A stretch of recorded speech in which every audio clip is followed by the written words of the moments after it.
Jason. Debate continues between Marietta's City Council members over how best to respond to a proposed injection well less than 2 miles from the city's drinking water supply.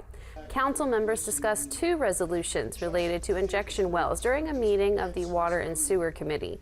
Resolution 79 would create a 7-member task force to study injection well risks. Resolution 80 would authorize the city's law director to file a writ of mandamus against the Ohio Department of Natural Resources over a well permit. At the heart of the debate is whether Resolution 79 requires council to wait for the task force's findings before taking legal action through Resolution 80. Council members, including Ward 2 Councilman Brett Alphin, suggested rephrasing parts of both resolutions to make it clear that they are independent of one another and to expand the scope of potential legal action.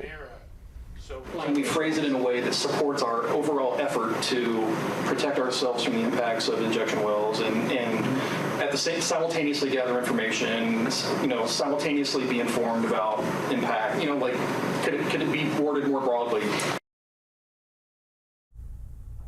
Discussion about both resolutions will continue during tomorrow's regular City Council meeting. You can read more about last night's committee meeting at WTAP.com. Pleasant County